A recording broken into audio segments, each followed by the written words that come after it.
नमस्कार, मैं अरुण कुमार पांडे। आप देख रहे हैं अरुण पांडे की बात। आज फिर बिहार के शिक्षकों की समस्या और उनकी अपेक्षा को लेकर आपके साथ चर्चा के लिए बैठा हूँ।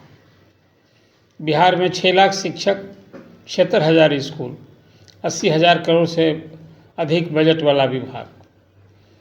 पिछले 2, ढाई, 3 साल से बिहार के शिक्षक अपनी समस्या को लेकर जूझ रहे हैं, मांग को लेकर जूझ रहे हैं, अपेक्षा को लेकर जूझ रहे हैं। अब ये सब कुछ सरकार भरोसा भी देती रही, आश्वासन भी देती रही और विभाग की ओर से तरह तरह के फरमान जारी हो रहे हैं। बिहार के शिक्षक सरकारी शिक्षक हो गए, लड़ाई लड़ी नियोजित शिक्षकों ने। अब नियोजित शिक्षक से सरकारी शिक्षक हो गए तो उनको सरकारी शिक्षकों के अनुरूप वेतन, भत्ता, महंगाई भत्ता सब कुछ मिलना चाहिए, प्रोन्नति मिलनी चाहिए और प्रोन्नति के साथ ही स्थानांतरण की उनकी मांग जो नीति हो और स्थानांतरण हो सम्यक तरीके से, पारदर्शक की तरीके से, सब के साथ न्याय हो। लेकिन हो तो नहीं रहा है। अब चुनाव हो गए, नई सरकार बन गई और नीतीश कुमार की सरकार 5 महीने के बाद विदा हो गई। अब नई सरकार आई है तो अभी कैबिनेट बनना बाकी है। अभी शिक्षा विभाग में शिक्षा मंत्री कौन होगा अब यही पता नहीं है। लेकिन अब इसका मतलब है कि शिक्षक बैठे तो नहीं रहेंगे। विभाग में खासकर डीओ और डीपीओ कार्यालय में जो भ्रष्टाचार है, बिना दक्षिणा दिए कोई काम नहीं होता है, इससे तो शिक्षक जूझ ही रहे हैं। तो अब शिक्षकों का धैर्य टूट रहा है। आज इसकी एक वानगी देखने को मिली सारण में। सारण के शिक्षक अब सड़क पर उतर आए। आज डीओ कार्यालय में व्याप्त कथित भ्रष्टाचार को लेकर वहाँ विशाल धरना था। शिक्षकों ने एक चार्टर ऑफ डिमांड दिया। ये सिर्फ सारण से जुड़ी न समस्या है, ये पूरे बिहार के शिक्षकों की समस्या है और इसको लेकर लोगों ने ये मांग की कि यदि ये हमारी मांगें पूरी नहीं हुई, अब तो मांग नहीं है, समस्याओं के समाधान के लिए शिक्षक अब सड़क पर उतर आए और विशाल धरना देने के साथ जो मांगे की उस मांग को भी जरा गौर कीजिए। मैंने आपसे कहा कि सारण के शिक्षकों की समस्या नहीं है, कमोबेश पूरे बिहार की समस्या है। अभी औरंगाबाद से खबर आई, एक हेड टीचर की शिकायत थी कि भाई हमको तो मार्च का वेतन नहीं मिला। अब कहा गया कि अप्रैल का वेतन भी साथ में, मई का इंतज़ार कीजिए।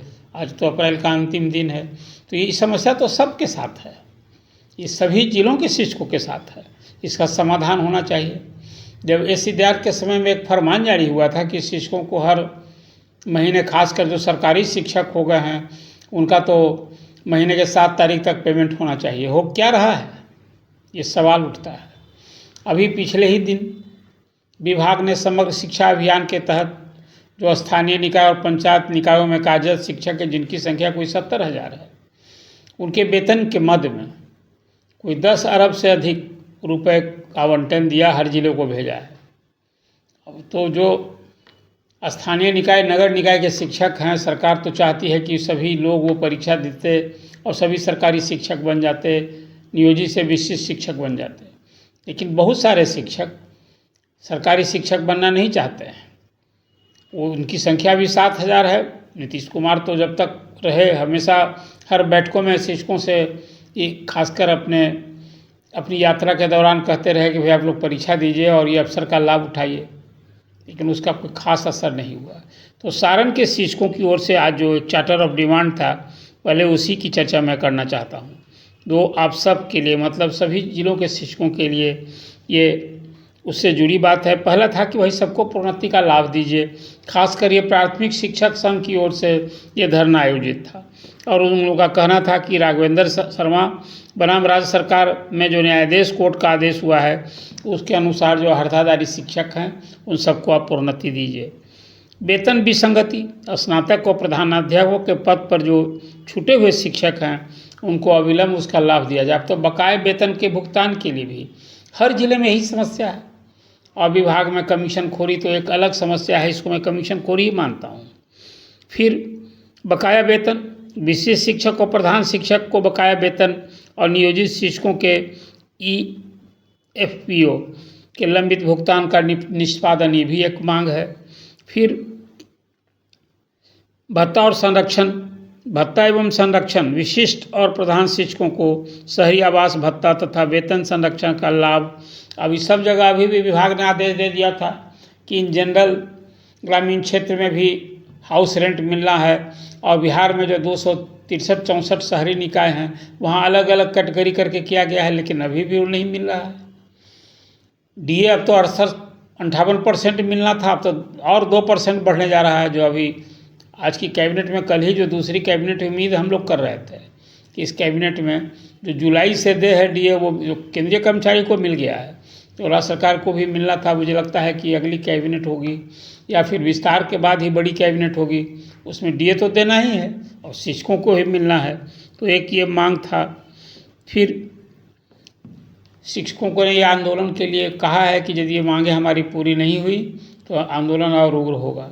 तो मैं यही कह रहा था कि खासकर शिक्षकों की समस्या को लेकर के सरकार में जो लाल फीताशाही विभाग में है, या अधिकारी बदल जाते हैं तो उनकी प्राथमिकता बदल जाती है, नियम कायदे बदल जाते हैं, बिना नीति के ट्रांसफ़र होते हैं और हर बार नियमावली में चेंज होते रहता है। इसके कारण शिक्षकों में भारी क्षोभ आक्रोश है। समय रहते इसका निदान होना चाहिए। अभी तो मैंने एक दिन पहले के वीडियो में कहा था कि जब तक हम नए मंत्री का इंतज़ार कीजिए। एक चुनाव के पहले मैंने कहा था कि नई सरकार ही शिक्षकों की समस्या का समाधान करेगी। तो समस्या तो अभी जस की तस है। तो नियत समय से वेतन, लंबित बकाया जो है, बकाया का भुगतान, लंबित प्रोन्नति की मांग है उसका भुगतान, और चाहे वो वेतन संरक्षण हो, चाहे और भी कोई एक लंबित मानव अवकाश से संबंधित हो, सब कुछ का एक निदान समय रहते करना चाहिए। नहीं तो शिक्षकों में जो क्षोभ है, एक अंततः शैक्षणिक व्यवस्था पर जो सरकार चाहती है कि शिक्षा में सुधार हो, लेकिन समस्या में शिक्षक रहेंगे तो सुधार की अपेक्षा करना बेमानी मैं मानता हूँ। अभी तो बिहार में 50% से अधिक शिक्षकों को जनगणना में ड्यूटी लगा दी गई है। तो यूँ ही अब पढ़ाई बाधित है। हर काम जब शिक्षकों से लेना है तो पढ़ाई कब करेंगे वो? पढ़ाई का भी तो अवसर देना ही न होगा, लेकिन वो तो कहीं ना कहीं गौण है। कुल मिला जुला कर आज जो सारण के शिक्षकों ने आईना दिखाया है सरकार को, और सारण के डीओ कार्यालय में भ्रष्टाचार है, इसके खिलाफ सड़क पर उतर आया, आंदोलन किया है। कमोबेश ये समस्या हर ज़िले से ये बातें आती है और सब जगह वही। अब तो जो सरकारीकरण हो गया है, जो शिक्षक की सरकारी कर्मी हो गए हैं, तो अनुशासन और आचरण का डंडा न चले, इसके डर से भी वो आवाज़ बुलंद नहीं करते हैं। लेकिन जैसा मैंने कहा कि शिक्षकों का धैर्य टूटा और सारण के शिक्षक सड़क पर आए। ये पूरे बिहार के शिक्षकों के लिए एक आईना है, खासकर सरकार के सामने, कि सरकार समय रहते शिक्षकों की समस्या का निदान करे। अन्यथा फिर जो शिक्षक आंदोलन करेंगे, तो अभी आपने देखा ना, राजस्व भूमि सुधार विभाग में deputy chief minister Vijay Kumar Sinha जो राजस्व भूमि सुधार के मंत्री हैं, पहले तो वो मंत्री नहीं बने, सीके अनिल बड़े ही कड़क अधिकारी कहले, उनकी भी विदाई हो गई। तो आज ही राज्यभर के जो राजस्व अधिकारी थे, सर्किल ऑफिसर और उनके समकक्ष सभी लोग जो 9 मार्च से ही सामूहिक अवकाश पर थे, आज विभाग के सचिव जय सिंह ने सबों से बात की और सिर्फ आश्वासन पर, मतलब अब विभाग का एटीट्यूड बदलेगा, इसी भरोसे और आश्वासन पर लोगों ने सामूहिक अवकाश समाप्त करने का भरोसा वायदा किया है। और अब सरकार की ओर से आज जो विज्ञप्ति जारी कर बताई गई है कि 4 मई से अब सभी अंचल कार्यालयों में काम सामान्य होंगे। अब ये एक बात है जो उसको आप सबको भी समझना होगा। मतलब राजस्व कर्मियों की जो हड़ताल नीतीश सरकार में हुई थी और वो सरकार में मामला सलटा नहीं, अब सम्राट चौधरी की सरकार ने इसको, उनके विभाग के सचिव जो पहले से भी सचिव थे लेकिन अब स्वतंत्र रूप से वो काम देखें, पहले तो उनके ऊपर प्रधान सचिव थे। शिक्षा विभाग में भी कमोबेश हालत वैसी ही है।